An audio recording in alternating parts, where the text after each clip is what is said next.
Police emergency, what's happening there, please? Our next door neighbour is not answering. Upstairs, there's a bay window wide open. Okay, how old is your neighbour? He's around about 77. Does he live alone? Yes. It's the police. He's here. He's freezing cold. And that looks like ligature marks on his ankles to me. West Midlands Police have been alerted to the suspicious death of an elderly man in Halesowen, southwest of Birmingham. Crime scene coordinator Joe Ward is in charge of the forensic investigation. Elderly people pass away in their homes every day, but clearly something violent has taken place.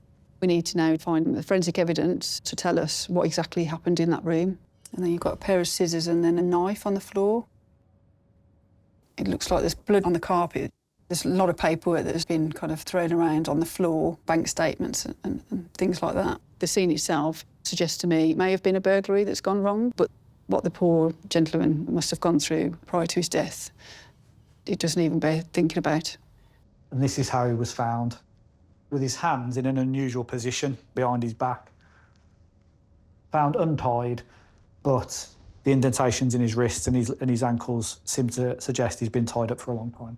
It appears as though he's been tied up and left to die. From the off, we're investigating this as a murder. With a murderer at large, the forensic team focuses on finding any traces the killer may have left at the scene. The chair that was found nearby had actually got like a telephone cable around it. There's chances that there'd be some cellular DNA from whoever has tied that around the legs. There was found a knife and some scissors. Has the offender or offenders used the knife and the scissors to cut that cable? Forensic scientist Phil Field prepares to take DNA swabs of several items from the crime scene. In the past, you needed quite a lot of blood to get a DNA profile from it, so usually something in the realms of the size of a 2p piece. These days, thanks to the increased sensitivity of DNA profiling techniques, we can obtain a DNA profile from not much larger than a pinprick. The investigation team has been awaiting a post-mortem result to confirm his cause of death. So in the pathologist's opinion, the medical cause of death is considered to be a stress-related cardiac event. A cardiac event is basically a heart attack, and a psychological episode is, he's frightened to death.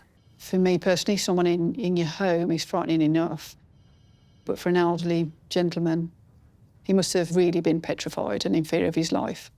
Forensic finance specialist Alex Backrath has been authorised to access his bank records.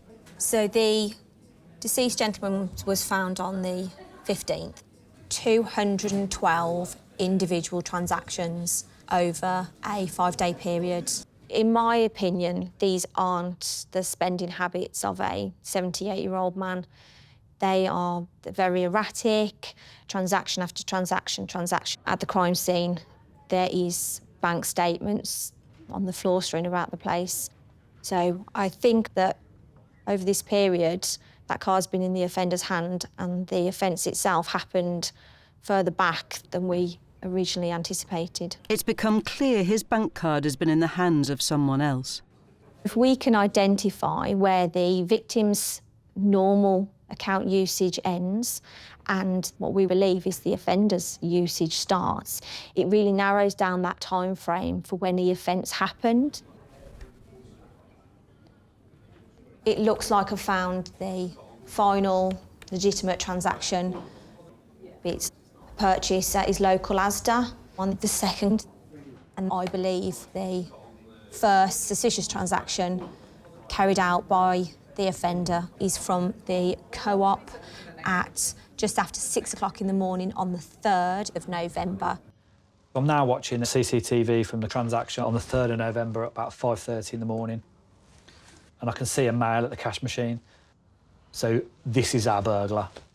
To see if they can find a clearer image, Tom and the team track the suspect as he crosses further CCTV cameras.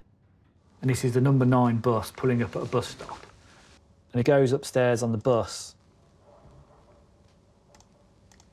But he's got really distinct eyes. Joe has received the lab report on the items from the crime scene, submitted for DNA analysis. Okay, so a mixed result was obtained from the sample taken from the knotted area. They've examined the knife as well, and then a mixed profile was obtained from the handle of the knife, which was enough in the partial profile to then do a search on the National DNA database. And a match was obtained. Good news, we've got a name, Adriz Mohammed. His nickname on our systems, or his alias, is Eyes, and his eyes are quite distinct. He's been committing burglaries since he was a juvenile, and he's got 29 theft-related convictions. I think it's him. Officers are dispatched to central Birmingham, where they arrest Adris Mohammed close to his home. What's your first name? Adris, A-D-R-I-S. What's under arrest for, please? On suspicion of murder. Ultimately, we want Adris to explain himself. We want him to tell us why his DNA is in that house, what's he doing in the area in the early hours of the morning. And if he is innocent of that crime, but he knows who did do it, break in and have the bank card, for him to tell us.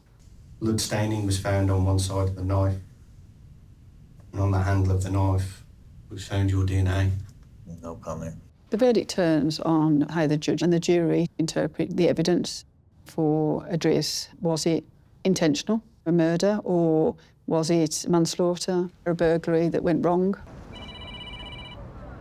So Adris has been sentenced to 33 years in prison minimum. So he's got a life sentence, but he's got to serve a minimum of 33 years. 33, that's a lengthy sentence, isn't it? It is, it's really, really good. Forensics played a huge part in identifying the offender in this case with regards to DNA testing.